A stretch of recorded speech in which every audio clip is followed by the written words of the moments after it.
Whether you're a skeptic or a believer, join me, Rob McConnell, as together we'll investigate the world of the paranormal and the science of parapsychology here on the X-Zone Radio TV show on XZBN and the X-Zone TV channel on Simul TV. Since 1990, the X-Zone Radio TV show has been the place where people dare to believe and dare to be heard. Together, we'll investigate UFOs, aliens, ghosts, Bigfoot, psychic phenomenon, lake monsters, conspiracy theories, government cover-ups, the truth embargo, alien abductions, ESP, haunted locations from around the world, and so much more.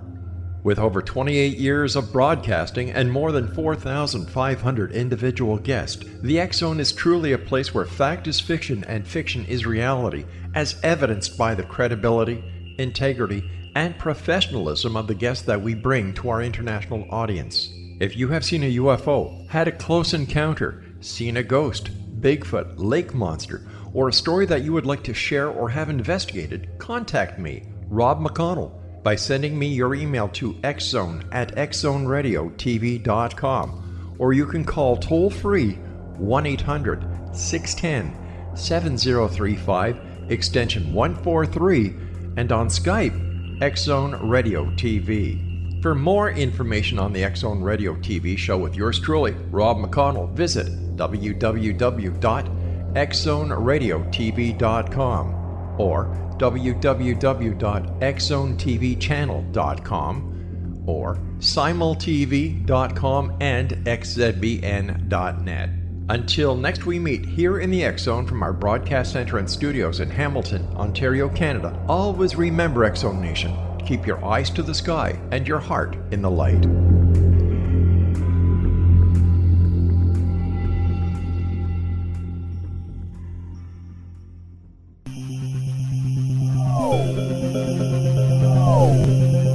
This is A Different Perspective with Kevin Randle. Kevin is a retired United States Army Lieutenant Colonel who has studied UFOs for more than 50 years. His military training has provided him with unique insight into military operations and UFO research. Kevin has investigated many of the most mysterious cases and has been consulted for dozens of documentaries and been interviewed on hundreds of radio and television programs about UFOs. Considered to be one of the leading experts on the Roswell UFO crash, Kevin has written more than 25 books about UFOs, including Roswell in the 21st Century and Encounter in the Desert, a re-examination of the Socorro UFO landing. Now here's the host of A Different Perspective, Kevin Randle.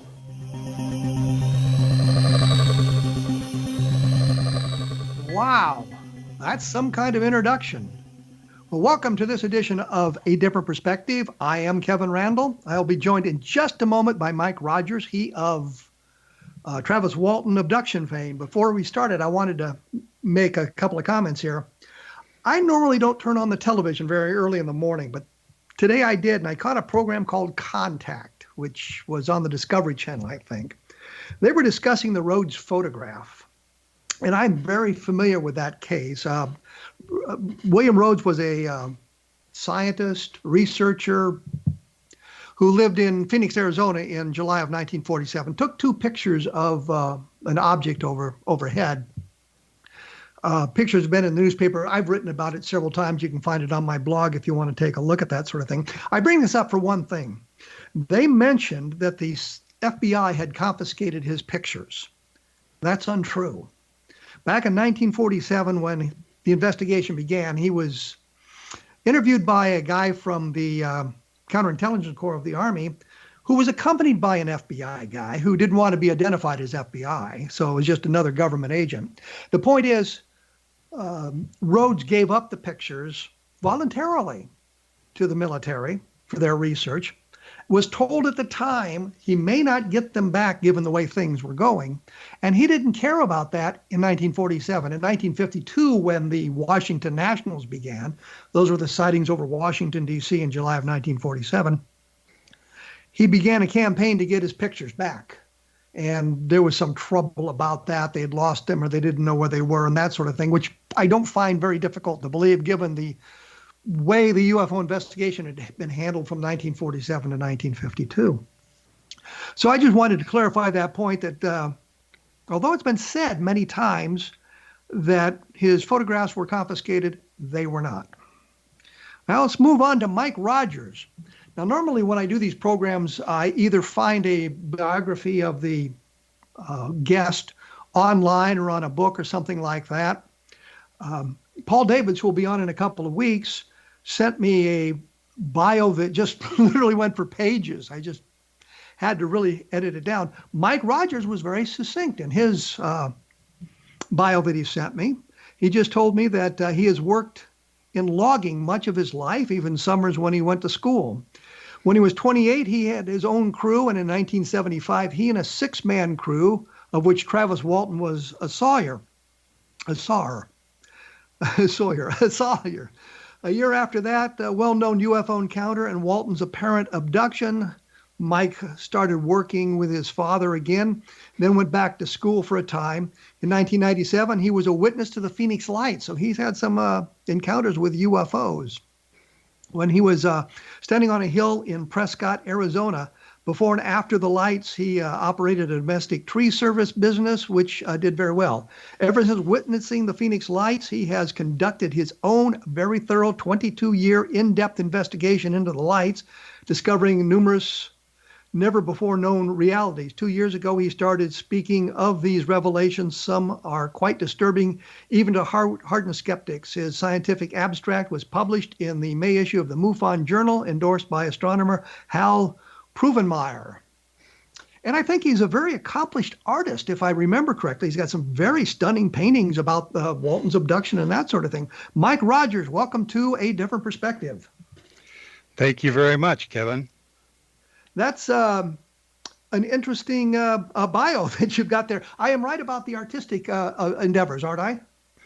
Well, yeah, I don't push that a lot. I'm a fairly accomplished artist, but I don't do an awful lot of it, basically just for my own personal needs. I've been offered jobs doing that. Some publications have offered me jobs, but basically just for myself and whatever I'm trying to do at the time. So I've illustrated a lot concerning the Phoenix Lights. And of course, I illustrated Travis's 2 books, The Walton Experience and then Fire in the Sky. So that's the extent of my artistic doings. Well, I have to say the paintings that I have seen are very, very good. So very talented man in that respect.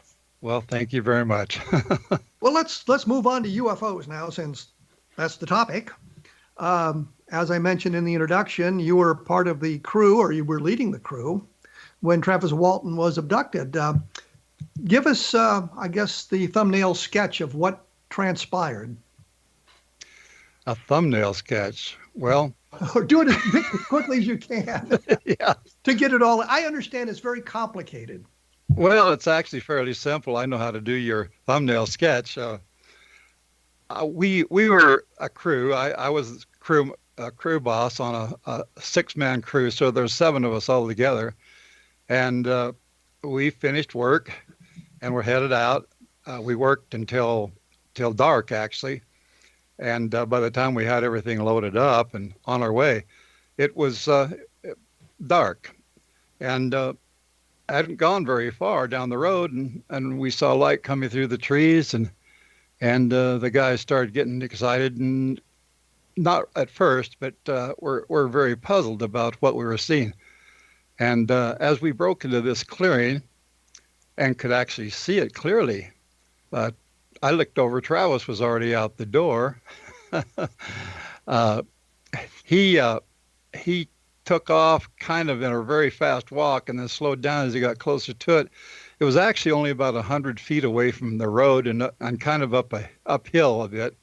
So I couldn't even see what they were looking at. And Travis was standing up there. Well, I turned the truck off and leaned over and looked up that way. And I was very amazed at what I saw. The first time in my life I'd really seen anything that close. In my life, I've seen things far off, sometimes with people, sometimes without people, but nothing that close. And I was just... What did it look like? What did it look like? Well, it looks like the illustrations that I've done, but it was a disc-shaped object. It was like two pie pans put lip to lip, and with what appeared like a dome. Like I said, this thing was up above the ground, and the ground that it was above was up the hill a ways, 30 or 40 feet above our position, and so what was on top, just from where I was just kind of an essence of a dome. That's what it looked like, but it was segmented. It had a framework and it was fairly simple looking, but at the same time, it was very, very striking. It was some of the guys would describe it looked like a brand new Corvette, and like that in terms of what it looked like, the way it affected us. It had a beauty like that, and it looked mechanical, and it was just sitting there perfectly still at first. And within a few seconds, it started moving. And it also started making louder sounds. I didn't hear anything right at first, but after a while, there was kind of a rumble that came through that I could feel. My hands were still on the steering wheel, and I could feel it through that. And then everybody there got real excited, and some of the guys were yelling at Travis. Well, actually, all of us were yelling at him to get back. And so he's still walking up the hill toward the object.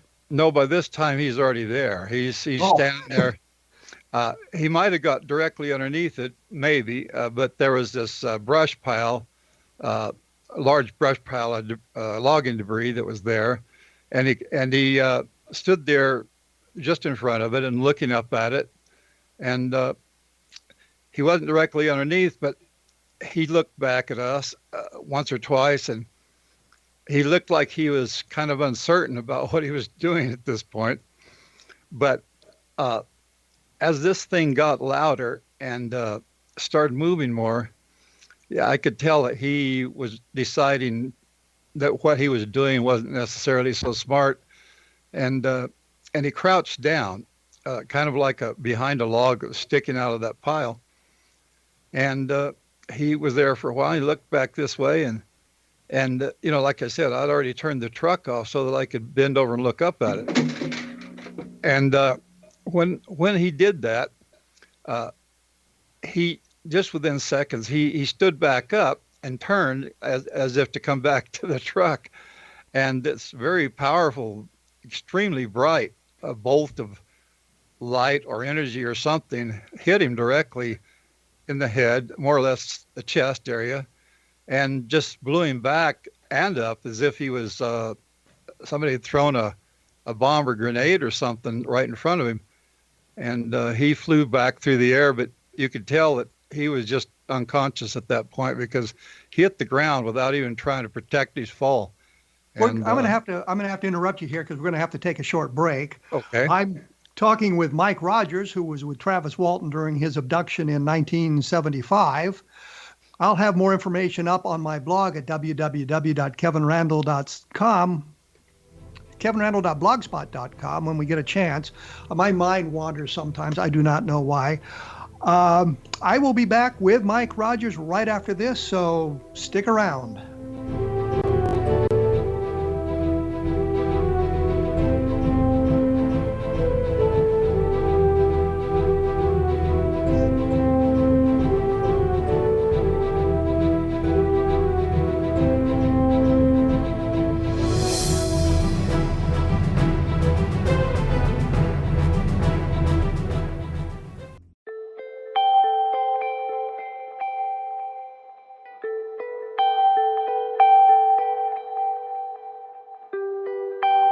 It's hard to listen to the news without realizing we're living in volatile, unprecedented times. Yet never has there been such an opportunity to transform the human condition. As old structures fail, where can we find the guidance to co-create a better way? Find Your Path Home is an ever-evolving, leading-edge information, education, and healing resource center designed to support and guide you on your path to unity and enlightenment.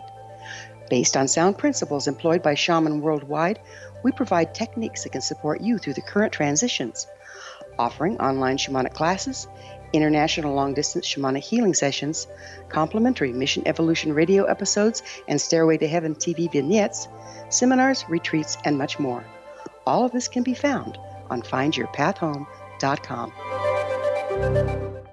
So I was watching the X Zone TV channel last night when I was abducted by aliens, and they kept repeating to me over and over again, simultv.com, simultv.com. What's simultv.com? That's what I asked them. They had it written on the side of their UFO. How do you spell that? UFO. No, I mean simultv.com. simultv.com. simultv.com. Right. simultv.com. Interesting that you were abducted by aliens in a simultv.com UFO last night. Oh, yeah? Yeah. Now that you mention it, I remember now last night I was awakened from a deep sleep. My great-grandmother was standing there. She said she'd come from the hereafter to tell me about simultv.com. She even spelled it out for me. simultv.com, sonny boy. simultv.com. simultv.com, sonny boy. Wow. Yeah. Guys, you'll never guess what my psychic guru just told me. simultv.com. Exactly. Are you guys psychic too? Of course. We all know about simultv.com. simultv.com.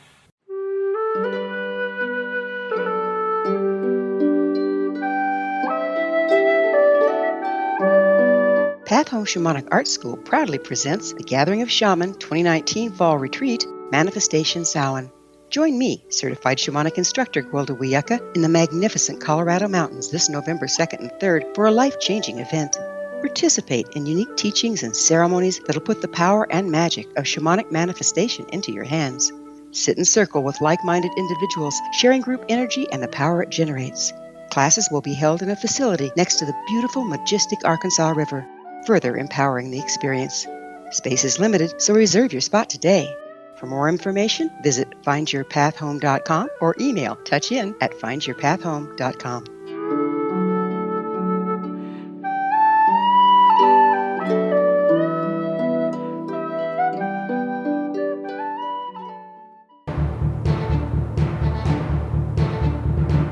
I am here with Mike Rogers. We're talking about the Travis Walton abduction, and he was a part of it, sort of, I guess. When we went away, Travis had just been hit by the beam of light and had fallen unconscious to the ground. So what did you do at that point, Mike? Well, I panicked, but it wasn't like as if I didn't have plenty of help in that. Everybody in the truck, the other 5 guys, were all yelling at me, and I could distinctly hear people saying, "Get the hell out of here." And of course, I didn't need any prompting. I hit the gas. I had to turn the truck on first, but I hit the gas just as soon as it started, and I tore off down that road, and I mean very fast. And this was a bad road.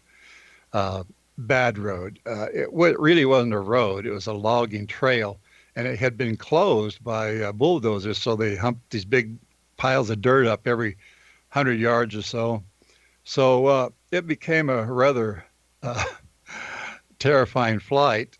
Well, if you don't mind me saying so, my first thought was your pal has been injured by something, and you guys take off. And I'm thinking, why would you do that? And then I'm thinking, well, you're panicked because you've just seen something you didn't expect. And I realized as a former Army helicopter pilot, our instinct would have been rushed forward to help our pal, but you guys weren't trained military. You were loggers. You were loggers and presented with something that just out of the ordinary. It had to catch you. So you've taken off. You've left Travis behind, but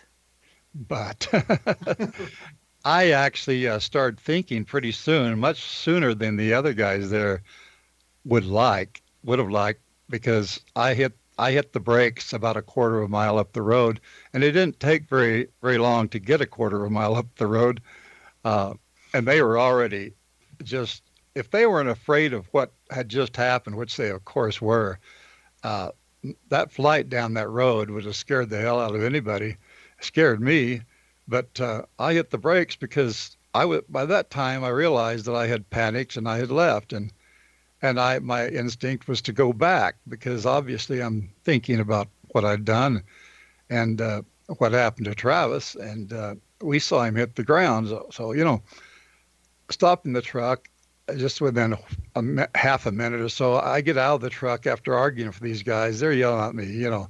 So you've driven back up to the point that you had been before. No, not yet. Not okay. yet. We got out of the truck. As we were getting out of the truck, I looked back in that direction, and I saw a light. You couldn't see it distinctly because you're looking through a lot of trees and foliage there, quarter of a mile away. But I saw a light rise up and streak off towards the northeast, and disappear very quickly. It was just a streak, but I was fairly confident that whatever it was had left. And I don't know how many of the other guys saw that. I think one of the other guys said that they saw that, but the other guys didn't. And everybody got out, and we went around in front of the truck, in front of the headlights. And everybody was it was just complete turmoil. We argued there and stuff, and then pretty soon I told them, you know, we're going back. And it wasn't very long until we did go back. But unlike the movie Fire in the Sky, which has me going back by myself, they all decided to go back. In spite of their fear and everything else, they decided to go back rather than stand there in the dark by the side of the road.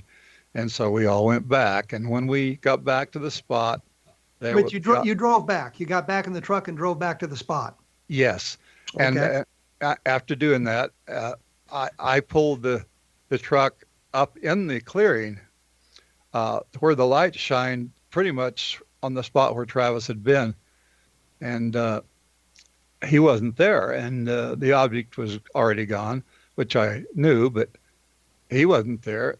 We didn't immediately think that they had taken him. So we all got out, and I got out because we had a flashlight, and Ken Peterson got out with me, and the other guys, just like getting back in the truck to go back, they all got out too, and kind of arm in arm, shoulder to shoulder anyway, we conducted a search up there, and the search got wider and wider until we were out going around through the trees out in the outlying areas of the, beyond the clearing.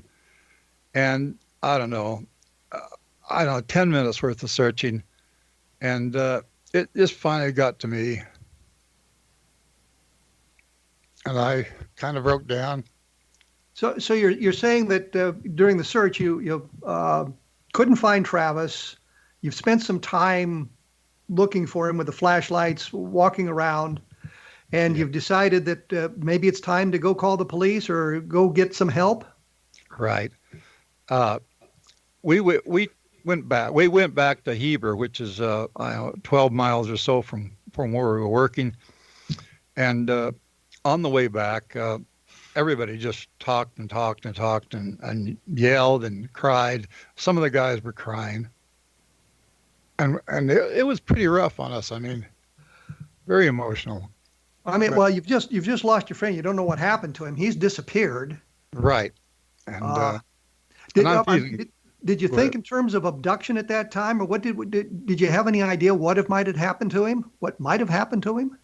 Well, I didn't think that he had been abducted. I didn't even know about that sort of thing. Really, I thought that he had just wandered off. Of course, there were no footprints. We couldn't find any footprints. And of course, everything was kind of covered with pine needles, but because there had been cats in there pushing up brush. By cats, you mean bulldozers and stuff. Right, yeah.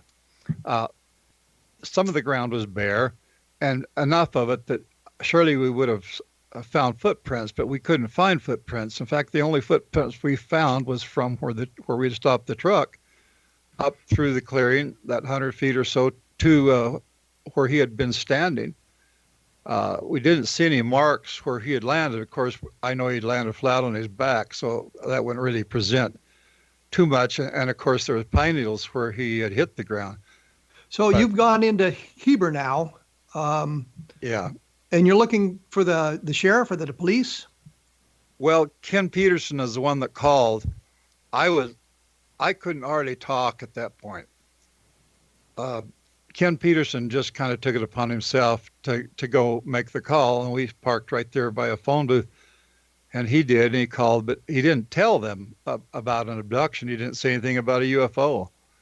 I talked to him about that after he got back in the truck, and we waited there for a little while. It didn't take very long, and the undersheriff or the town policeman, whatever he was, I think his name was Ellison, came and talked to us, and we still didn't say much to him, but Ken finally told them that we had seen a UFO and that he thought that we thought maybe that had something to do with him being missing. But you mean Travis have something to do with Travis being missing? The UFO had something to do with it. Yes, and anyway, it was about a half hour or so later that the sheriff of Navajo County showed up, and I was kind of surprised by that.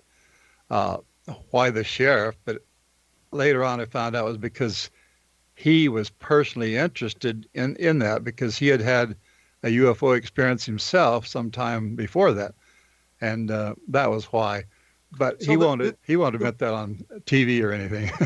the law enforcement reaction then was not one that you guys have been drinking too much or smoking too much, but they treated it as something that was very serious. Yeah, well, they certainly checked our truck. I mean, they looked all over for whatever, and they even made that comment, "You guys been drinking?"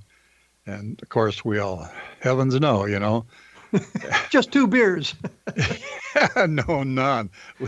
In fact, most of us didn't drink. Now, a couple of those guys did. Travis and I and Ken Peterson did not. We were total abstainers, but several of the other guys did, you know. In fact, one of the guys there, Alan Dallas, was kind of a drug user. I know he smoked pot, you know. Other than that, but the sheriff, did the sheriff initiate a search at that point, or what did he do? Well, he listened to our story, and you know, in the movie and other things, TV shows and whatever, they have me saying they took him. I never said that. I said, we don't know what happened to him. You know, he probably wandered off. We need to go find out what happened. And Sheriff Gillespie took that serious, and so they did that. And unlike the movie, they actually went out, Ken Copeland, his undersheriff, and him, and 3 of us, 3 of the guys stayed there, and 3 of us went up the hill and searched. And we conducted a fairly good search that night, at least on the roads. It was at night, but they had flashlights, so they had a thing on their truck. They had a 4-wheel drive, for one thing, and couldn't find a thing. They searched thoroughly on the roads and everything else for footprints, but there wasn't anything. And the sheriff said, "Well, we can't do anything more tonight, but we'll have a search tomorrow." So that's what happened. Let me stop you right there, because I'm getting up against my break time once again. Okay. And when we come back, we'll talk about how the APRO, Aero Phenomena Research Organization, and Jim Lorenzen got involved in that sort of thing, and how quickly that happened after the events. Once again, take a look at the blog, www.kevinrandle.blogspot.com, where I'll have additional information or links to other places like that. I'm here with Mike Rogers, and we will be back right after this, so stick around.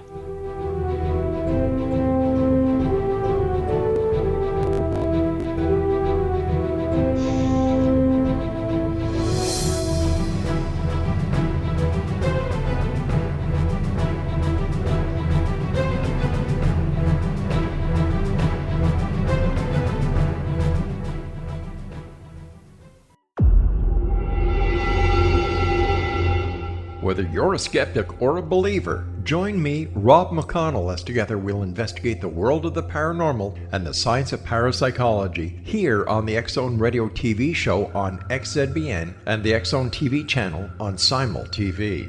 Since 1990, the X-Zone Radio TV show has been the place where people dare to believe and dare to be heard. Together, we'll investigate UFOs, aliens, ghosts, Bigfoot, psychic phenomenon, lake monsters, conspiracy theories, government cover-ups, the truth embargo, alien abductions, ESP, haunted locations from around the world, and so much more.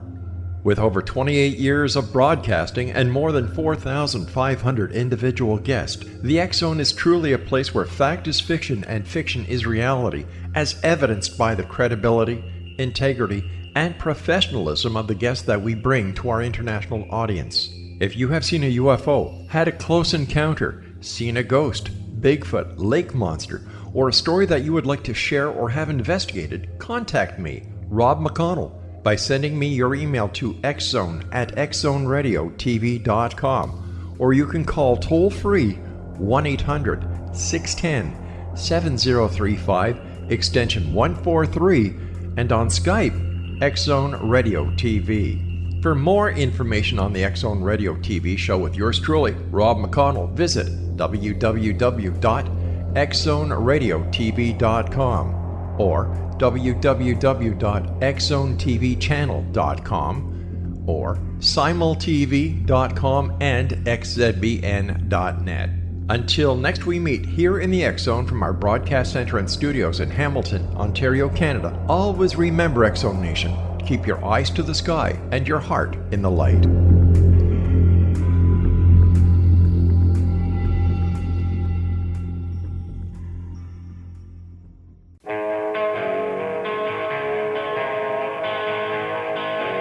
I'm with Mike Rogers. We're talking Phoenix Lights here, and we're again running out of time. I can't believe how quickly these hours pass. I had actually two questions for you, Mike. First of all, you said that you had been out there on the hill near Prescott with a professional quality camera. Did you get any photographic evidence?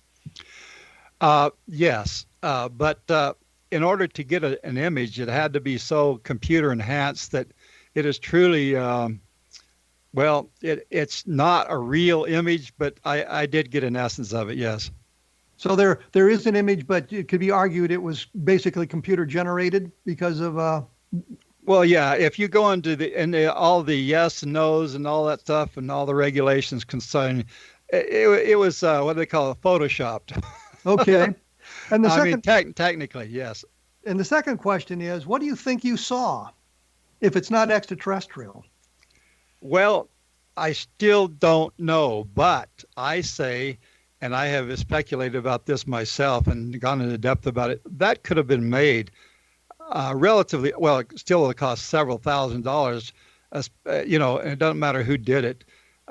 I think that it had something to do with the Air Force and the government, because it looks to be very much to be something that was deliberate and for the purpose of getting public reaction.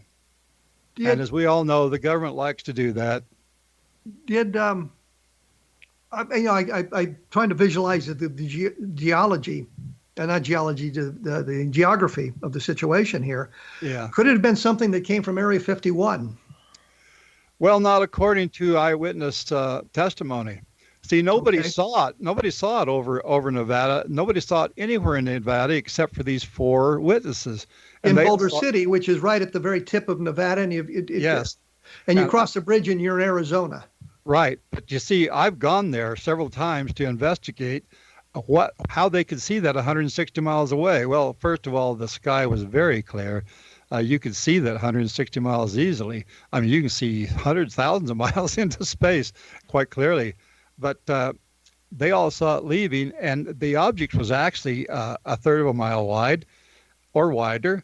And the people in Nevada all said that it was the size of a 747 or the size of a B-2 bomber, which is anywhere from 10 to 12 times smaller than the size of the object actually was, which automatically, in their particular perspective, put it 12 times closer. And because of that, they thought it was right there in Nevada. Would it be fair to suggest that you had seen some kind of maybe a balloon type object in that chevron shape that was, as you say, sent over to see what people's reactions would be?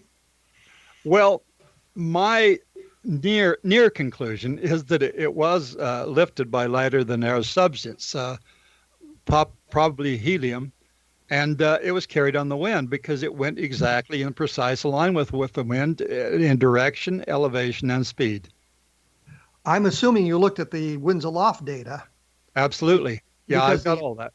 Because the winds at the surface are always, well, not always, but many times significantly different than the winds at altitude. Actually, in this particular case, the surface winds and the high altitude winds were the same. Okay. This was the time of year when the winds in Arizona are at their highest. And I also believe that plays into this government project thing, trying to see what people are going to think of it, because they seem to be picking the worst day of the year for wind. And there's another thing that's very, very strange. The wind usually comes out of the southwest in Arizona, both the surface and the high altitude wind. But in this particular case, there was this thing where the wind just went right down over Arizona going south, and then bent back and then rejoined the jet stream, the low jet stream, towards the east. And that is very unusual. It's almost as if that bubble was created on purpose. You've said that you've published a great deal about this. Well, I've written a great deal about it, yeah. I have it all fined down into 27 pages that I have available, on my through the net. And how could we access that? Oh, I have a site. It's not a site, actually. It's just my email. It's mhrogers700 at yahoo.com. And I'll send, virtual, of course, the whole thing, but the 27 pages anyway, which has an awful lot of illustrations in it. So we can link to that to the internet, so we can analyze your analysis. Yes, that's right.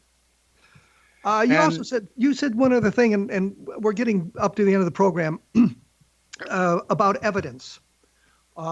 I think there's a great deal of evidence suggesting an extraterrestrial presence, and it in the form of photographic evidence, radar traces, landing traces, interaction with the environment, gun camera films, military pilots' experiences, and that sort of thing. But now you're talking about in general, right? Not about the first event of the Phoenix Lights. I'm talking about in general. So when you made the comment, you're talking about specifically the first event then?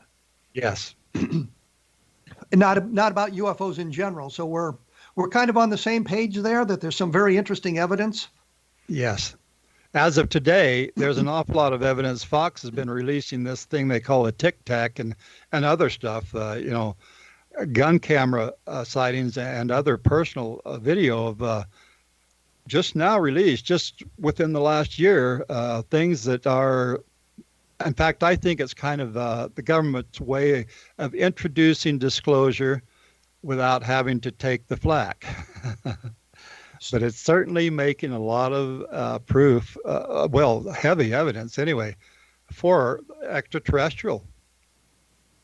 But I guess the thing that bothers me about all of this is we kind of reject the government's explanation for many, many sightings because they're frankly idiotic. And yet we accept it when they are saying this is really strange, this is extraterrestrial, this is alien. Does that kind of bother you at all, that we massage the evidence or the information to go where we want it to go? Yes, and that's very deep, very deep. But I think that the government is coming forward now with a form of disclosure. Okay. So when we get back to the Phoenix Lights then, your theory, your belief is that there was an event that involved some kind of unidentified craft, but you believe this unidentified craft was terrestrially manufactured. It would be what I guess we would call a unidentified aerial phenomenon as opposed to an unidentified flying object. Yes. And that the majority of the interest in the Phoenix Lights was generated by flares and other activities going on over Phoenix on March 13th, 1997 that had nothing to do with that first event that we talked about. Right. The first event of the Phoenix Lights is still a mystery. Nobody has explained it, and the skeptics certainly haven't explained it, and that's where it sits. And you do have an illustration, and I guess we can look at your documentation about your findings. You also mentioned in the bio that it was in the May issue of the MUFON Journal. Is that May of this year? Yes. Yeah. 4 months ago. so that if people are members of MUFON, they can go back to the journal and take a look at it. Is there anything on the MUFON website about this? Just that abstract, and it's kind of hidden because it's in another article done by Thomas Keller, which talks about other strange things that, in my opinion, are just completely off the wall. But it's hidden within there, and it's in letters to the editor, and it's just the scientific abstract that I did with Hal Povenmire. You mispronounced his name. Every time I said it, I mispronounced it. So yes. I cop to that because I'm good at mispronouncing names. Ask anybody. Okay. There you go. I'll take your word for it. Mike, we're right up against the end here. I think we've had a couple of good discussions when we figure in the Walton abduction and the Phoenix Lights stuff as well. I thank you for taking time out of your day to join us here on A Different Perspective. Well, thank you, Kevin. And I'm sure we'll be in touch or in communication here in the near future. Anybody wants more information? I'll have a link up on my blog to get you to that information and some illustrations as well. And the blog, of course, is kevinrandle.blogspot.com. And I'll take a moment here to point out that I have done a number of UFO books, and I think that one of the things that bugs me about the way things are today, and I'm going off topic here a little bit, is there are reviews of some of the stuff, of my stuff, and I know the people haven't read the book. And I know because of the way the reviews are written. And I just think that is wrong. You know, one guy wrote on Roswell in the 21st Century, his whole review was, this book is nonsense because there are no aliens. And I'm thinking, if you'd read the book, you wouldn't have made that comment because of the conclusions drawn at the end of the book. You would have understood what I was talking about. I don't understand that, but I think that we see in today's world way too much of people paying attention to things that appear on Twitter and on Facebook by people who have little or no expertise in what they're talking about. They're just angry about something and feel the need to comment on it. And I think that's driving things in the wrong direction. I just make that comment because it's something that moves me periodically, and I think I should do that. Next time, I will be joined by Nick Redfern talking about his book. The week after that, I'll be joined by Paul Davids, who was the co-executive producer of the Roswell movie on Showtime, and many, many other things. And he has some very interesting stories to tell you. There are some very interesting programs on the X-Zone Broadcast Network. That's xzbn.net, or what is it, xzbn.net if you're in Canada. I will be back in 167 hours and look forward to discussing UFOs with you at that time. So thanks for listening.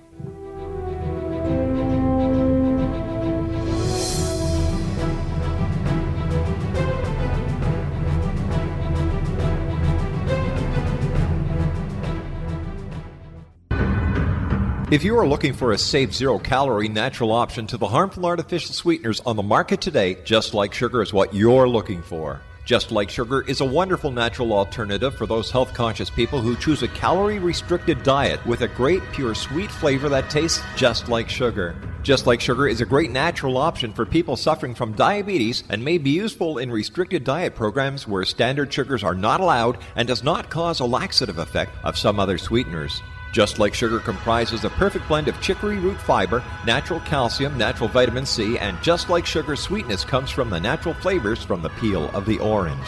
Just Like Sugar is a natural alternative to harmful artificial sweeteners and will change the way that you believe all natural sweetener products taste. Just Like Sugar is available at your local Whole Foods markets, Wild Oats markets, Henry's, Sun Harvest, and many other fine natural food stores in the U.S., Canada, and worldwide.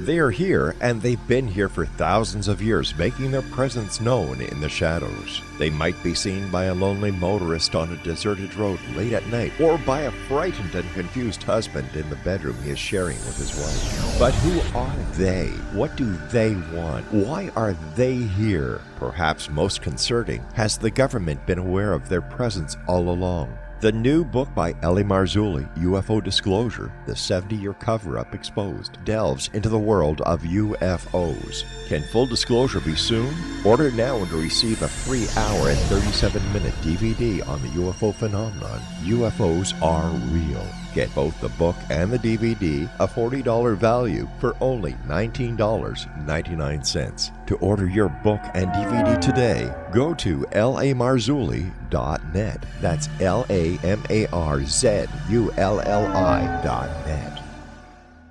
You have heard of the X Zone? Now watch it on Simul TV, plus 500 video games, live TV channels, free video on demand, worldwide, and more. Does this sound like tomorrow's television? Well, it is, but you can have it today, right now. It is Simul TV.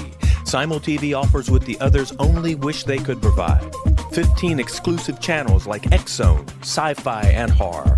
We are worldwide. No other provider offers that. 500 built-in video games. No need to have an extra expensive system.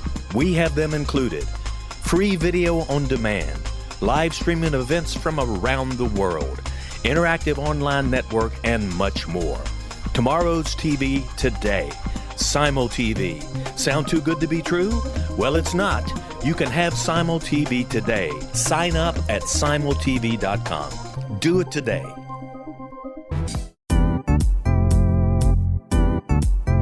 Memorable dynamic presentations are a not-so-secret weapon in the business world. Do you have a powerful message that must be shared, but you haven't found a way to deliver that message? Do you want to be known as a top public speaker who gets amazing results? Are you ready to create and deliver your powerful message? Thomas Hides can help you create and deliver your speech to get the results you desire. Visit iconquality.com. Did you expect your business to flourish, but instead it plateaued or didn't get off the ground yet? Would you like to achieve massive goals and discover new sources of income within your business? When you're ready to experience that type of success with fast results, Cindy Hendricks is the business coach for you. Her work with entrepreneurs and business owners has been life-changing. To get you and your business where you want to be, go to imaginemoresuccess.com. Has the fear of public speaking stalled your business or personal life? What would you give to develop and maintain supreme confidence? Have an invaluable private program to always perform at your best. Imagine how you would feel. You can have all that and so much more today with Thomas Hide's life-changing course called Number One Fear Unleashed. Visit numberonefear.com and be liberated from your fear of public speaking.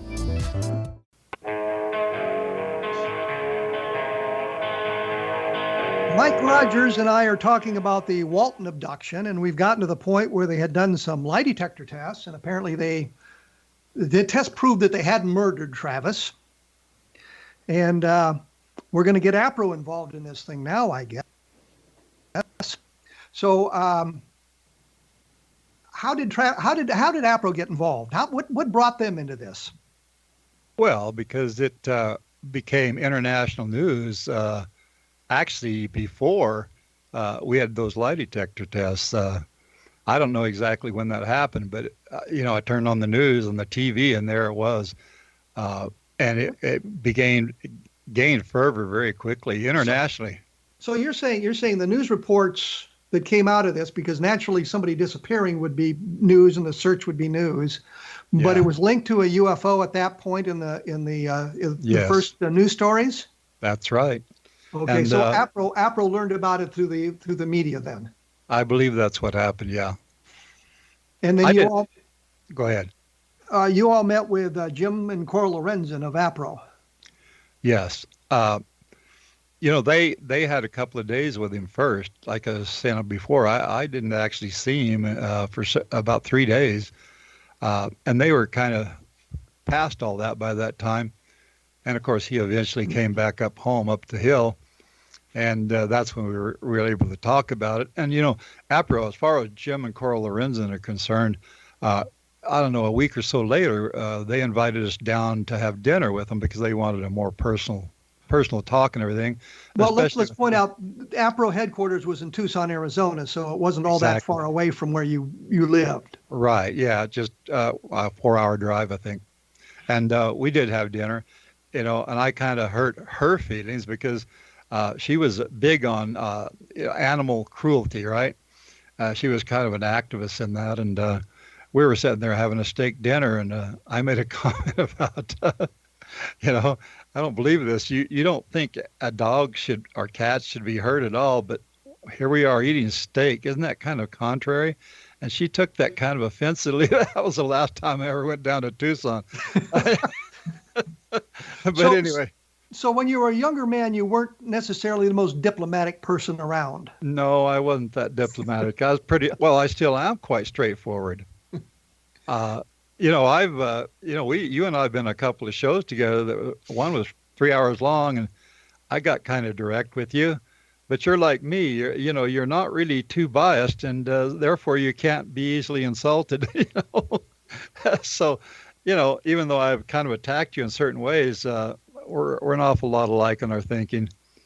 And well, I think it's so you're having dinner with the Lorenzens, of course, and discussing the case. What were their reactions like? I mean, I know Coral and Jim, and I know what their attitudes were, but what were the reactions to you and Travis and the boys? Well, other than what I said about her cats and dogs thing, it was quite cordial, and we were there for a long, long time. We talked it out, and of course, they're totally believing. I thought that was comforting at that time. Lately, I don't think that sort of attitude is very comforting. It seems too heavy, too much bias. But anyway. Well, so there was a Travis took the lie detector test after he came back talking about the UFOs, and there was a big controversy about that because Philip Klass, the great UFO debunker, learned about that, and he thought that Travis failed the test. And yeah. That was bias from the side of the skeptics, just like there's heavy bias on the side of the believers. But this was not the same guy that gave you the lie detector test. No. The one we had was Cy Gilson. He was a state employee, hired. Well, at least I think he was contracting basically, but he was through the state. And the guy that did first test on Travis, his name was McCarthy, and he didn't believe in UFOs. And the treatment he did on Travis kind of bore that out. And of course, Travis was telling the truth. That you could tell that. And since then, Travis has taken several lie detector tests and passed them. One he took with Cy Gilson finally in '93. That was actually because of a skeptic by the name of Jerry Black, who had challenged me first, and then I took it to Travis and Paramount, who did the movie, didn't want us to do that at all. They came down heavy on me on that. No, don't do that because you're talking a month before the movie was to come out, and they had put $20 million into that movie, and it was ready to go, and they thought we were going to ruin it by failing the test. By possibly failing the test, yes. So, and I said, no, that isn't going to happen. I said, Travis telling the truth, I'm telling the truth, and they of course. Jerry Black wanted the guy who was inconclusive, to take another test. And so we did, the three of us. And they were very thorough and they were very complete. And we, all three of us, passed that test to the highest degree. And so, that was then. Since then, I think Travis has taken one since then. But, I've only taken 2 tests in my entire life, and both of them were Cy Gilson. And Cy Gilson started out as a disbeliever. All he could tell the sheriff at the time, back in 1975, was that, hey, they all passed the test on all the questions, which floored the sheriff, like I said. But in '93, 1 month before the movie came out, we passed, and we passed thorough all the way across, all of us. And Paramount then had a big hooray, they were very, very relieved at that point.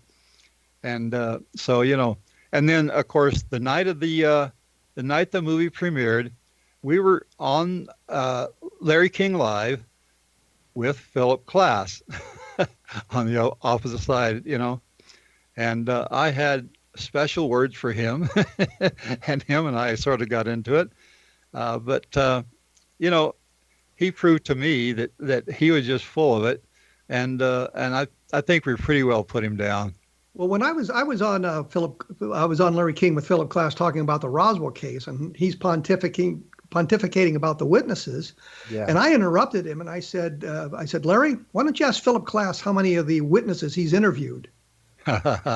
And he said none.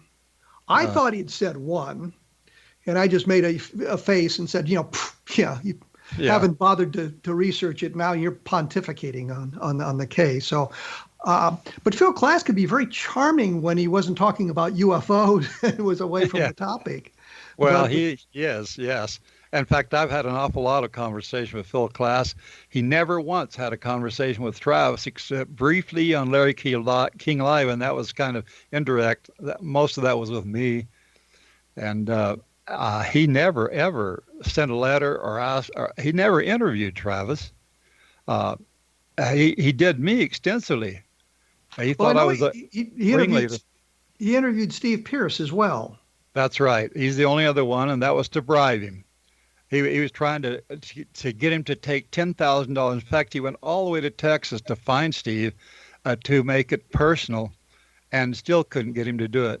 And then he wrote this thing. In fact, he introduced that on the Larry King Live about this thing, and it was completely bogus. He took it out of a book that had been written before that by Bill Berry, Ultimate Encounter it was called, and he made this statement that Steve and I had this conversation wherein I had said, okay, if you're going to take that money, then you're going to be bruised, and all that stuff. But he left out a very vital part of that conversation, which was in Bill Berry's book, the whole conversation. And what he left out is even though it really happened, you would take the money, and he left that out. And that totally changed the conversation, totally changed the tone of what he was trying to say. And it was so obvious right there in that book. Well, I know Philip Klass has attacked people. He sent letters to their employers trying to get him fired when dealing with UFOs and that sort of thing, which I think is just unconscionable. You just shouldn't do that. You wouldn't even know what he did with me. You can have a disagreement with somebody. You may not like what their beliefs are, but they're their beliefs. And you shouldn't try to get them fired because you don't happen to like their beliefs. And I know he did that a number of times. He did that with me in several ways, and several big ways. Well, I'm going to have to end this here because we've run out of time. Okay. I will have, we'll be talking to Mike Rogers again real soon. In fact, we'll be coming up with him, I think, in the next program next week. Talk to him a little bit more about the Walton case and Philip Klass and that sort of thing. And then we're going to talk about this Phoenix Lights sighting that he had, which I think is very, very interesting, and we should get into that. Mike Rogers had an opportunity to see UFOs on multiple occasions. I saw a light in the sky once, so there you go. Not very good. With the Steve Pierce thing, by the way, I interviewed him in Roswell a couple of times. There's a couple of blog postings, I believe, at www.kevinrandle.blogspot.com that talks about this incident with Philip Klass and how that all transpired and what Klass was attempting to do there. And I thought it was very interesting. So you can take a look at that and get some more information about that. There are some fine programs on the X-Zone Broadcast Network, xzbn.net. Take a look at that, and I'm sure you'll find something that'll interest you as well. I always like to point out that Roswell in the 21st century should be getting more notice than it does, because I think it really kind of puts the whole thing into context, and I think that we need to do more of that. But that's the way things go. I will be back, I guess, again next week with Mike Rogers, and we'll be talking a little bit more about the Walton abduction and then the Phoenix Lights. So to put that down on your calendar. Make sure you hear the end of all of this. And thank you for listening. This is A Different Perspective, and I'm Kevin Randle.